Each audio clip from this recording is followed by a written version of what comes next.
Hello, everyone. Welcome back to Common English Decoded. I'm so happy you're here with us today. Whether you're listening on your morning commute, during your lunch break, or just relaxing at home, we are so glad you joined us. Hey! Great to have you all back. And if this is your first time listening to Common English Decoded, welcome. You picked a really good episode to start with. This one is going to blow your mind a little bit. It really is. I was actually thinking about this topic the other day when I was talking to a friend who's learning English. She said something that sounded completely natural, but it meant something totally different from what she intended. And I thought, oh no, we have to do an episode about this. Yes, and that's exactly what today's topic is all about. We're talking about false friends in English.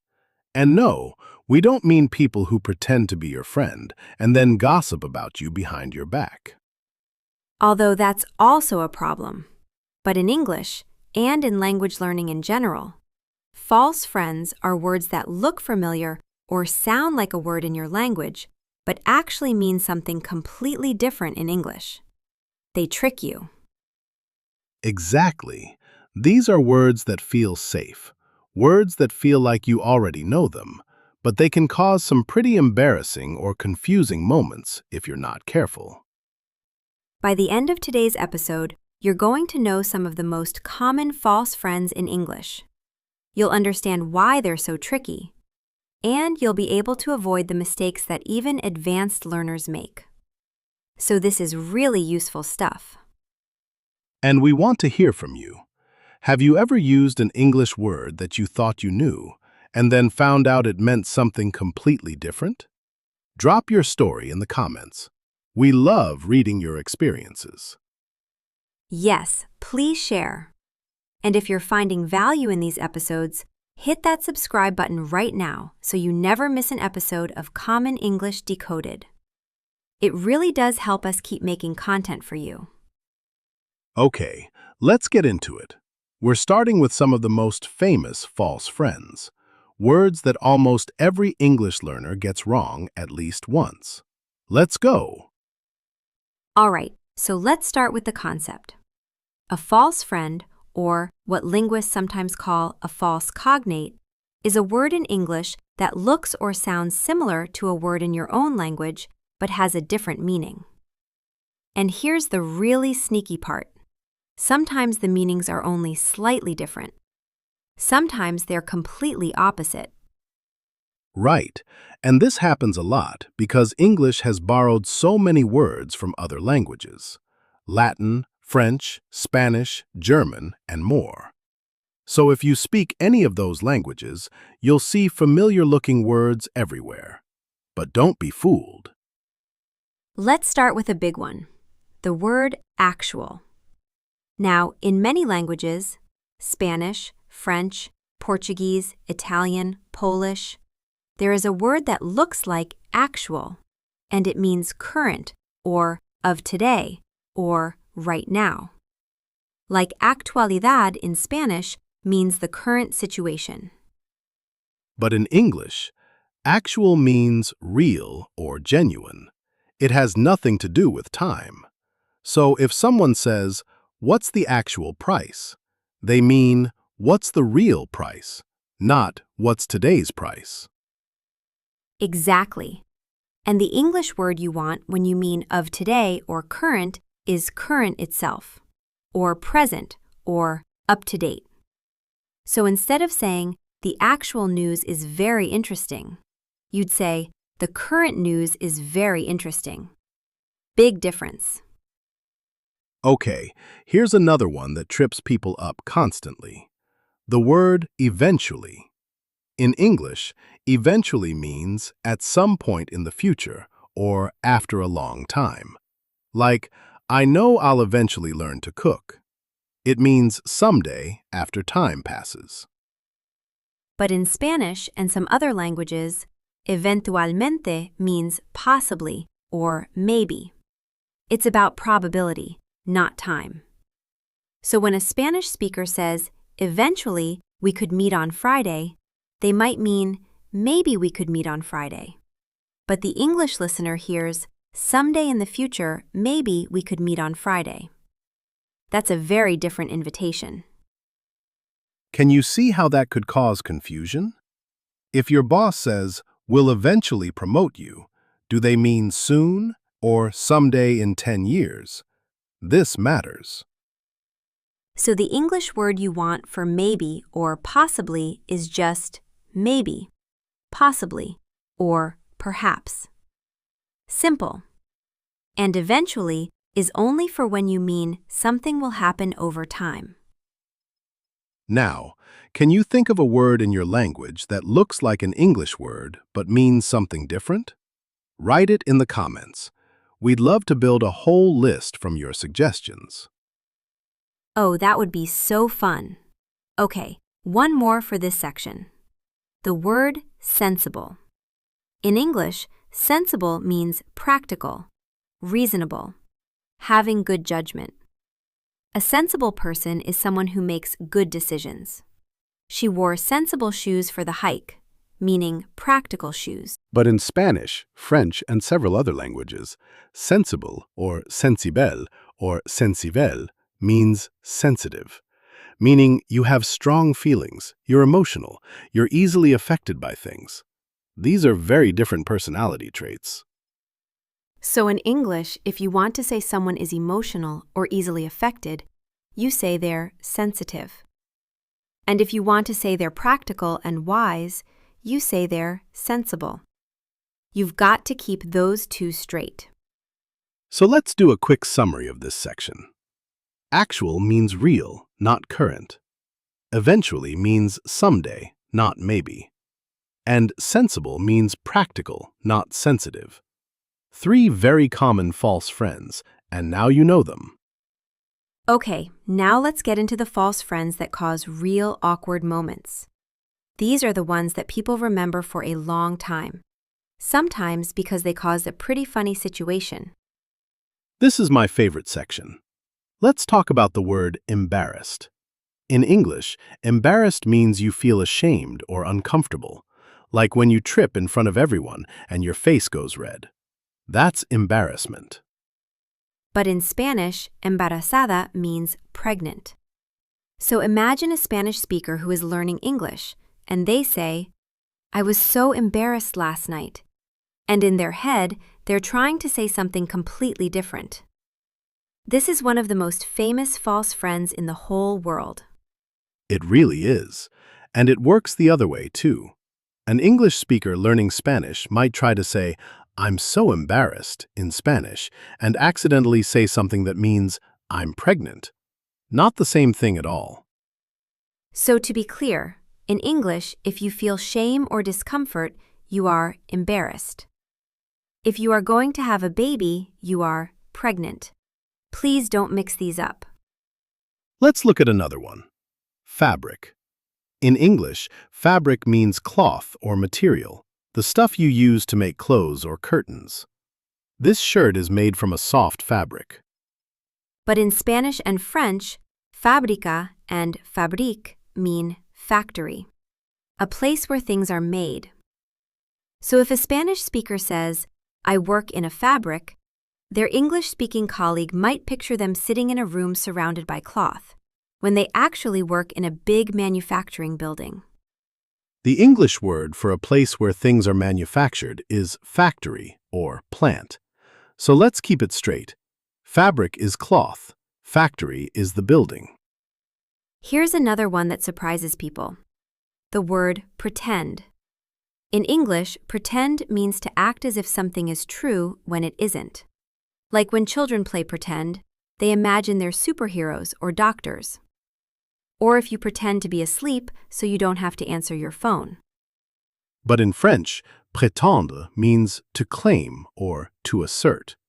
So a French learner might say, "I pretend that this is the correct answer," meaning I claim this is correct. But in English, that sentence means I'm acting like this is correct even though I know it isn't. Completely different meaning. In English, if you want to say you claim something or assert it, you use those exact words, claim or assert. And pretend stays for make-believe or acting. I love this one. Actually connects to our first section too.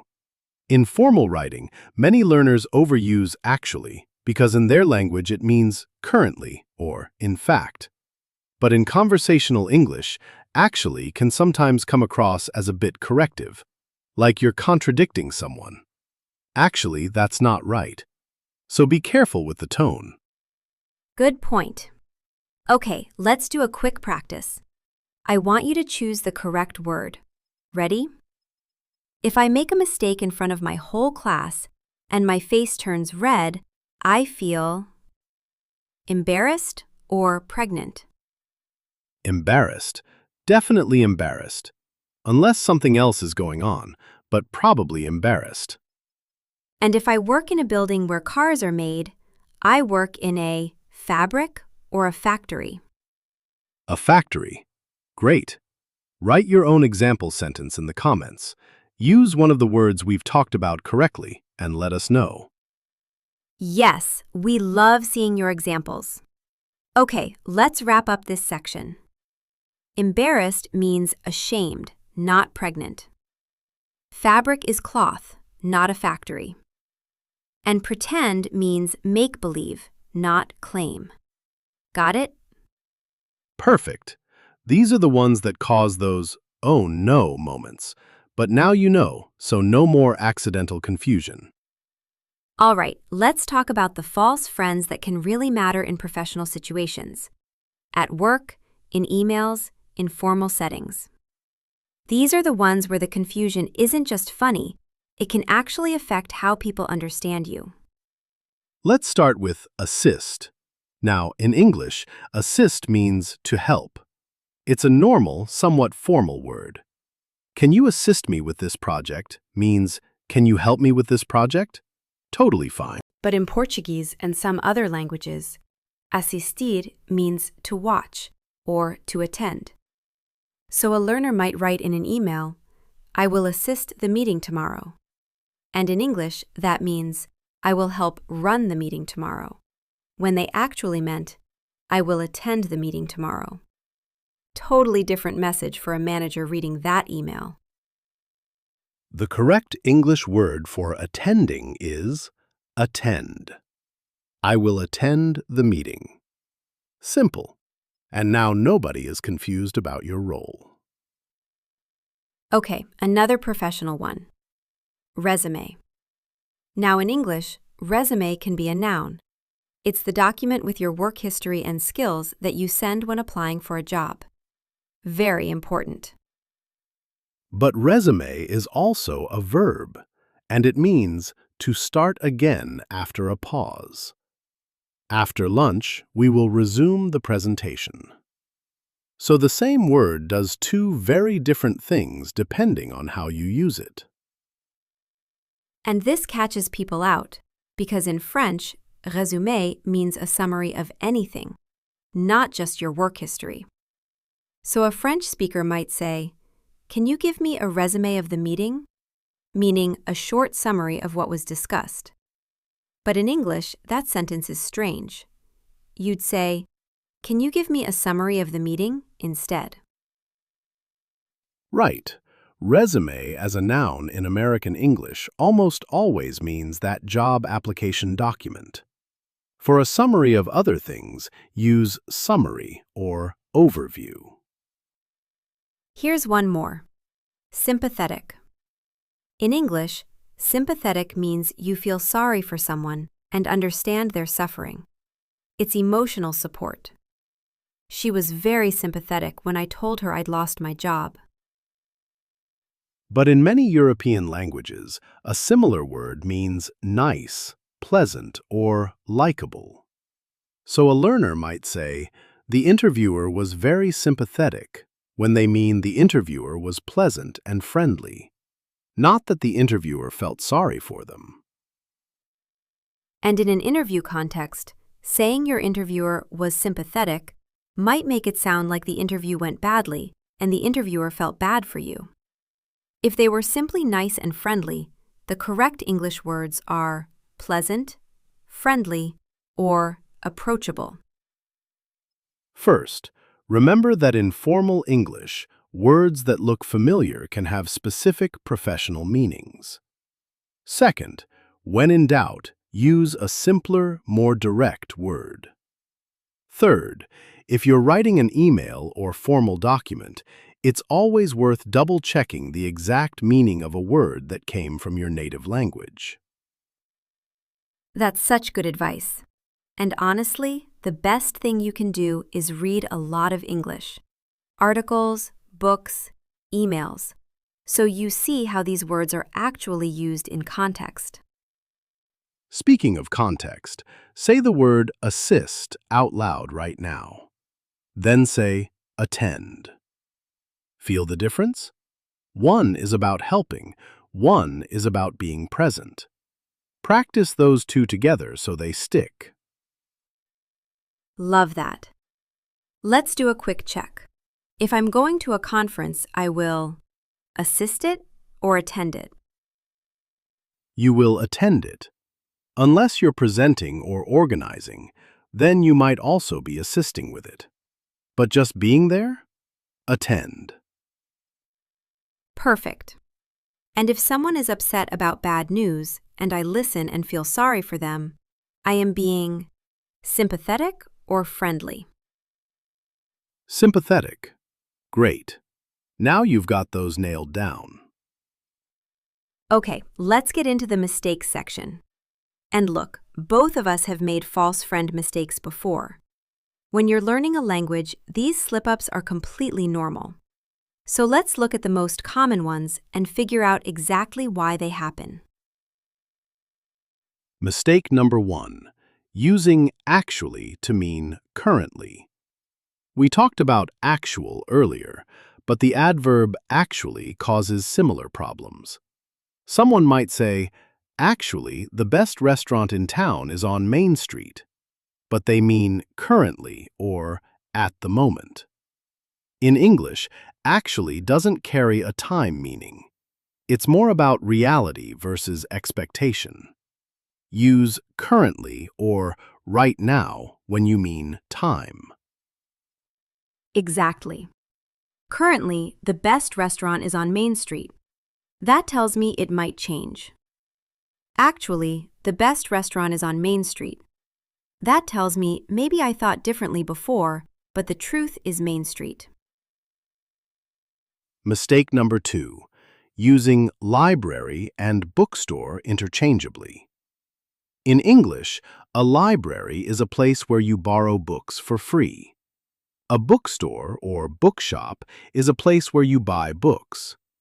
But in some languages, there's one word for both. Librería in Spanish, library in French, and it means the place where you buy books. So a Spanish speaker might say, I went to the library to buy a book. And their English-speaking friend is confused because you don't buy books at the library, you borrow them. If you're spending money, it's a bookstore. Mistake number 3. Using inconvenient to mean uncomfortable. In English, inconvenient means something is not practical or causes trouble, like a meeting scheduled at an inconvenient time. But in some languages, similar words mean physically or emotionally uncomfortable. So someone might say, this chair is very inconvenient, when they mean it's uncomfortable. But an English speaker would think the chair is poorly placed or hard to use for some practical reason, not that it hurts your back. For physical discomfort, use uncomfortable. Mistake number 4, and this is a really common one, using discuss about. In English, you just discuss something. You never say discuss about. The verb discuss already contains the meaning of about. Let's discuss the problem, not let's discuss about the problem. This error often comes from languages where the equivalent verb requires a preposition. Ooh, that's such a good one. And honestly, this mistake happens even at fairly high levels. You know what? The fact that you're here listening and learning means you're already doing better than most. Mistakes are just part of the process. Absolutely. You can't learn a language without making mistakes. The key is learning from them. And now you've got 4 common ones to watch out for. Drop a comment below and tell us which one surprised you the most. All right, let's do some interactive practice. I'm going to give you some situations, and you need to choose the better sentence. Try to answer before we give you the answer. Ready? Ready. Let's do it. Situation 1. You want to say you'll be present at tomorrow's company meeting. Which is better? I will assist the meeting tomorrow, or I will attend the meeting tomorrow. I will attend the meeting, because assist means help, not be present. Attend is your word here. Situation 2. You want to explain that the project is real and not imaginary. Which is better? The actual project starts next week, or the real project starts next week. Both of these actually work in this context. Actual does mean real in English, so the actual project is correct English. But if you wanted to say the current project, meaning what we're working on right now, you'd say current project. See how careful we have to be? Such a good point. Context is everything. Situation 3. You're writing an email to a client who had a problem with your service. Which sounds more professional? We are sympathetic about your experience, or we are sorry for the inconvenience. We are sorry for the inconvenience is much more natural and professional. We are sympathetic isn't wrong, but it's a bit unusual in a business email. It sounds very emotional. The standard phrase for customer service is, we apologize for the inconvenience, or we're sorry for the trouble. And notice, inconvenience there means trouble or difficulty, not discomfort. Back to our false friend. One more. Situation 4. You want to say your friend is a very pleasant, likable person. Which is better? My friend is very sympathetic, or my friend is very friendly and easy to talk to. My friend is very friendly and easy to talk to. Because sympathetic in English has that emotional quality of feeling sorry for someone, not just being likable. Perfect. You did great. And here's your challenge for today. Write one sentence in the comments using a word we talked about correctly. Just one sentence. Show us you've got it. Speaking these words out loud is also so important. Don't just read, actually say them. Yes, say them out loud, use them in conversations, and don't be afraid to make mistakes. The goal isn't perfection, it's communication. Exactly. Real English is messy and human. A native speaker will absolutely understand you even if you make a false friend mistake. But knowing these words means your English becomes clearer and more natural. That's what we're going for. Oh my goodness, we covered so much today. I love this topic so much because it's the kind of thing that makes such a big difference in real conversation. You learned about false friends, words that look or feel familiar but actually mean something different in English. Let's quickly go through the main ones. First, we looked at everyday false friends. Actual means real, not current. Eventually means someday, not maybe. Sensible means practical, not sensitive. Then we got into the ones that cause embarrassing moments, like embarrassed, which means ashamed, not pregnant. Fabric means cloth, not a factory. And pretend means make-believe, not claim. And then in our professional section, we covered assist meaning help, not attend. Resume as a noun means your job application document, and sympathetic means you feel someone's pain, not that someone is simply nice or pleasant. And in our mistakes section, remember, you discuss something, not discuss about something. Library is for borrowing books, and bookstore is for buying them. And inconvenient is for practical problems, while uncomfortable is for physical or emotional discomfort. Here's a reflective question for you. Think about your own language. Is there a word that looks or sounds like an English word? What does it mean in your language? Does it match the English meaning? Leave it in the comments. We would genuinely love to see what you come up with. I'll be honest, every single time I look into this topic, I find more examples that surprise me. Language is just endlessly fascinating. If this episode helped you, please give it a like. It helps more people find Common English Decoded. And share it with a friend who's also learning English. You'd be helping them avoid some really awkward moments. And if you haven't already, subscribe to Common English Decoded so you get every new episode as soon as it comes out. We've got so many great topics coming up, and you don't want to miss them. We are so grateful you spent this time with us. Every single one of you, whether you've been with us from the beginning or you just found us today, you make this worth doing. Keep learning, keep practicing, and remember that every mistake is just a lesson in disguise. Couldn't have said it better. You're doing great. English is hard, but you're here, you're learning, and that's everything. We'll see you next time.